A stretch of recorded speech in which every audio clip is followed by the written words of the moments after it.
ஹரி ஓம், ஜெய் சீதாராம், ராதே கிருஷ்ணா. அன்பு நண்பர்களை, உங்கள் அனைவரும் எனது தெய்வீக பயணம் யூடியூப் சேனல் சார்பாக அன்புடன் வரவேற்கின்றேன். நம சூர்யாய சோமாய் மங்களாய் புதாயச்ச குரு சுக்கர சனிபியஸ்ய ராகவே கேத்தவே நமக என்கிறது நவகிரக ஸ்தோத்திரம். நான் இதுவரை திங்கள், செவ்வாய், புதன் ஆகிய 3 கிரகங்களினுடைய தலங்களை தரிசித்தோம். தற்போது 4வதாக உள்ள வியாழ பகவானின் கோயிலை நாம் தரிசிக்க இருக்கின்றோம்.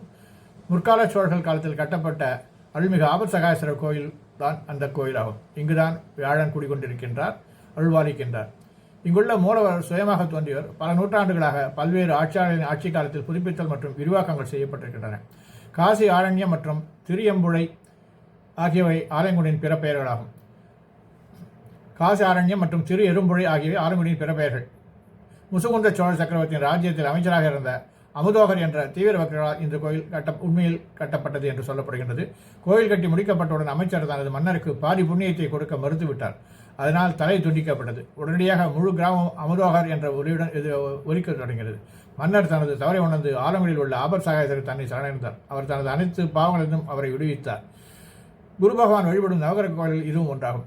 குரு அறிவு மற்றும் ஞானத்தின் சின்னம். குரு பகவான் வழிபடுவதற்கு பக்தர்கள் ஆண்டுபோது இந்த கோயிலுக்கு வருகின்றார்கள்.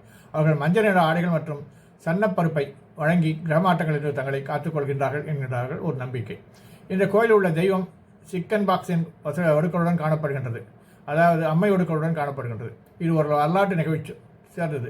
சோழ மன்னர் ஆலங்குடியிலிருந்து சிலையை எடுத்து திருவாரூரில் நிறுவ விரும்பிய போது கோயில் பூசாரி அம்மை ஒடுக்கள் போல் மாறுவேடமிட்டு சிலையை பாதுகாத்து அரசரிடமிருந்து தெய்வத்தை காப்பாற்றினார்.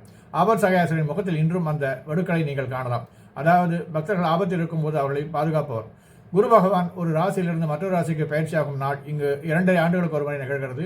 இந்த கோயில் கொண்டாடப்படும் பிற முக்கிய பண்டிகைகள் தமிழ் மாதம் சித்திரை மற்றும் தைப்பூசம் போன்றவையாகும். இது ஆலங்குடி கோயில் கும்பகோணத்திற்கு மிக அருகில் உள்ளது. இது தஞ்சையிலிருந்து 14 கிலோமீட்டர் தொலைவிலும், கும்பகோணத்திலிருந்து 14 கிலோமீட்டர் தொலைவிலும், தஞ்சையிலிருந்து 40 கிலோமீட்டர் தொலைவிலும் அமைந்திருக்கின்றது. இந்த திருக்கோயிலை நீங்கள் அவசியம் தரிசிப்பீர்கள் என்று நீங்கள் உங்களை வேண்டிக் கொள்கிறேன். நன்றி, வணக்கம். உலகெல்லாம் உணர்ந்து போதற்கு அறியவன்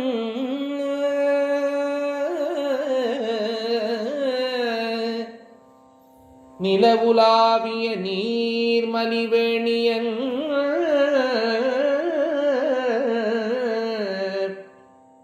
உலகெல்லாம் உணர்ந்து போதற்கு அறியவன்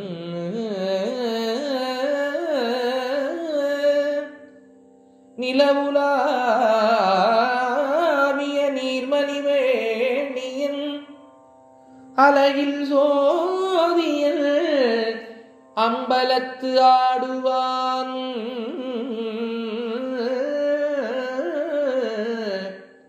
அலையில் சோதியல் அம்பலத்து ஆடுவான்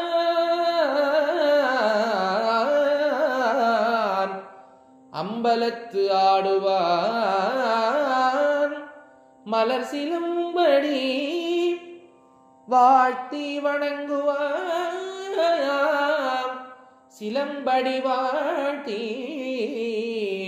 வணங்குவான் அம்பலத்து ஆடுவான் மலர் சிலம்படி வாழ்த்தி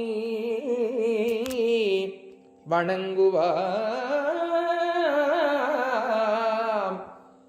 அம்பலத்து ஆடுவான் அலையில் சோதியன் அம்பலத்து ஆடுவான் மலரு சிலம்படி வாழ்த்தி வணங்குவாம் வணங்குவாம் வணங்குவாம். திருச்சிற்றம்பலம்.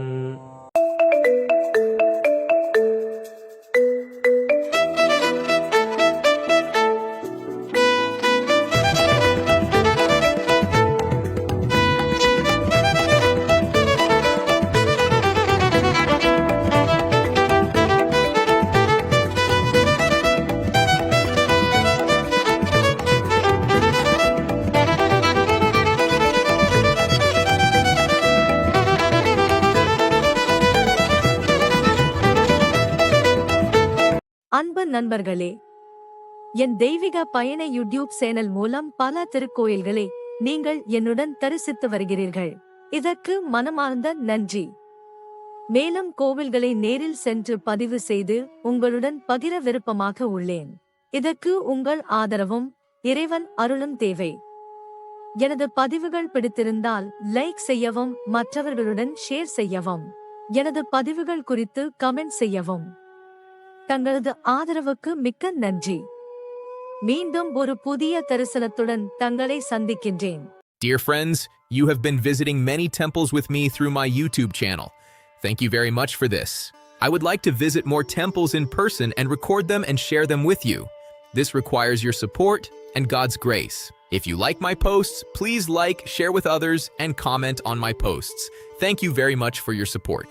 I will meet you again with a new vision.